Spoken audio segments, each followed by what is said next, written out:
Hello, it's Matty F Baby here with a little bit of Jungle Cup action for you, and today we're going to be talking about undertapping. Alright, so let's talk about it. Alright, so basically with undertapping, when you use a fast move, it doesn't register the energy and the damage of your fast move until a certain amount of turns have passed. It depends on the turn duration of your fast move. So you can have a fast move at 1, 2, 3, 4, or even 5 turn duration. The only one for 5 that I know of is going to be Volt Switch.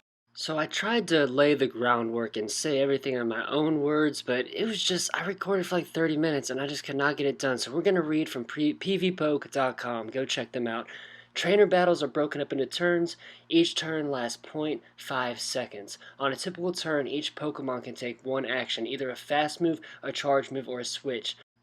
Each fast move lasts a certain number of turns, usually referred to as its duration or cooldown. Duration determines the amount of time between your fast moves. The timelines below illustrate different fast moves and their durations. Each circle represents a new action.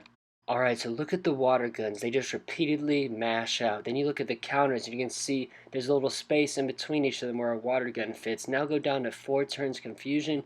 You can see in between every confusion you can get off 3 water guns, and you can get off 1 counter in between all of them. And that's just a little breakdown of like just how the intervals work. When you use a fast move, does it hit right away? Actually, it depends. Duration also determines when fast move damage and energy register. That is, a certain number of turns have to pass before the damage and energy from your fast move take effect. So how does this all work? There are 2 requirements to make a fast move register on a given turn. You need enough turns to have passed since the fast move was used, and either player takes an action. An action from either player will ultimately trigger a fast move to register after enough turns have passed. A fast move won't register if neither player acts on that turn. So that means either you have to do a fast move, they have to do a fast move, or one of y'all has to do a charge move or a switch. And yeah, that's what it means, because those are the 3 things you can do on a turn, and they're all in action. Alright, so how long does it take a fast move to register? Basically, it's going to take 1 less turn than the turn duration. So the 1 turn moves like Water Gun, Dragon Breath, Bug Bite, they're going to be ready instantly. Counter, it takes 1 turn. So yeah, so just subtract 1. Like a confusion, it takes 3 turns for them to be able to register. Alright, so here we're going to have a 1 turn move at the top versus a 3 turn move below, and the blue markers are when they register. So you see the water gun or whatever is having it register every time, and since there's an action being done every turn by the water gun, you can see that the 3 turn move registers after 2 turns. So I laid out the groundwork of how fast moves work so that I could tell you just about undertapping in case you don't know about it. Basically, it's when you give up doing a fast move on your turn and you wait for your opponent their fast move to register your energy so that you can fire a charge move off immediately. So that's how you undertap. You wait for that energy to be registered from them doing a move. Then you can fire your charge move off right away. So you can count how many fast moves, like 5 counters going to a body slam, and know when you do that 5th one, you need to stop tapping and wait for your opponent's move to register your energy, and then you tap the button and it fires the charge move without sending another counter first. And please go check out pvpoke.com if you haven't, and thank you for writing this beautiful article, Matt. Now let's get into some battles where I'm just trying to undertap every single time I'm trying. Doesn't mean I always get it done. It doesn't mean that in all these situations it's the right move to undertap. It does not mean that in any means necessary. I'm not supposed to be undertapping in all these situations. It's just to practice and just to show you. Alright, so we have Venomoth versus Noctowl, and like I said, 1, 2, 3, 4... And then I kind of slowed down. I kind of messed that one up a little bit. I think I stopped going a little too soon, but still, we got it after the 5th charge. His thing registered, and we sent our body slam.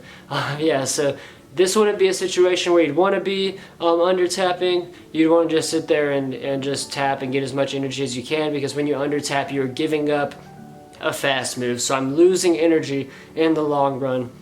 But that's okay, we're just doing it to show examples of this video. So 2, 3, so he's gonna hit us with a charge move, and we have registered, or we have sent away 3 counters.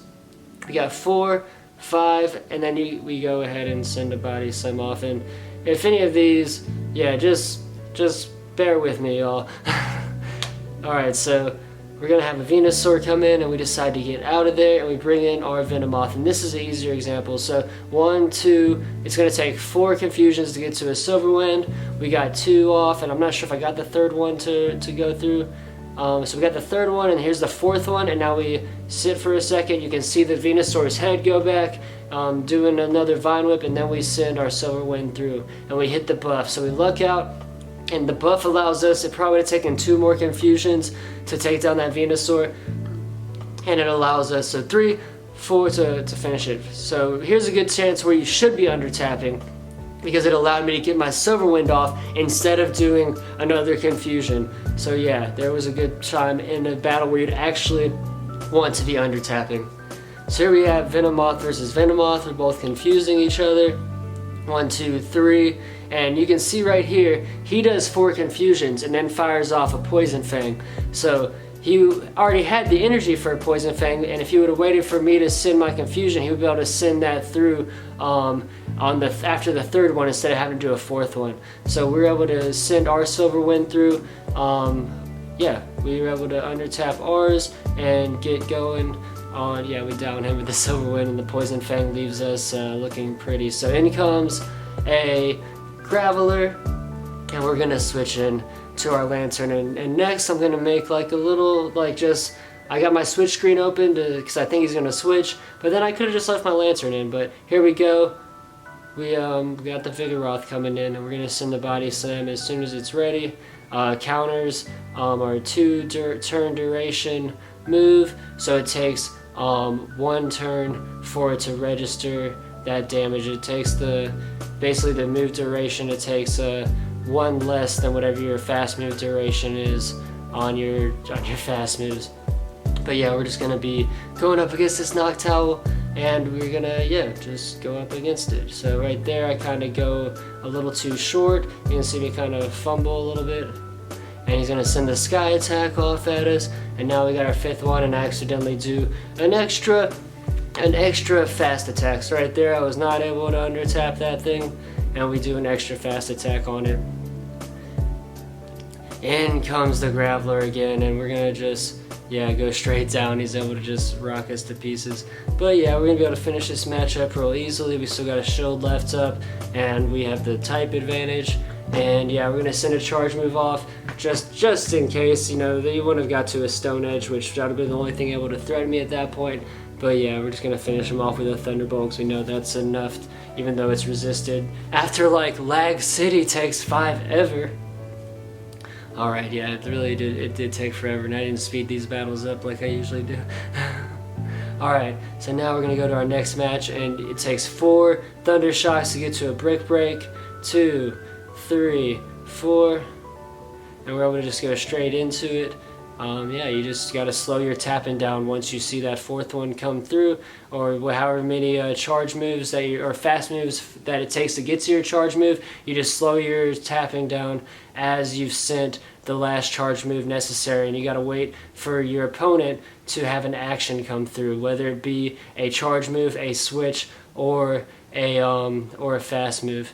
So he's able to take us down. We send in the Vigoroth, 2, 3, 4, 5, and we're able to, after our 5th, we were able to Body Slam right away. His counter comes through, and yeah, that's all. I just wanted to show y'all, and hopefully you guys it's just hard to undertap all the time when you've been doing this for months before undertapping came out, and you have muscle memory of just tapping away. So I'm sorry that I don't always undertap, and that sometimes I lose games at the very end.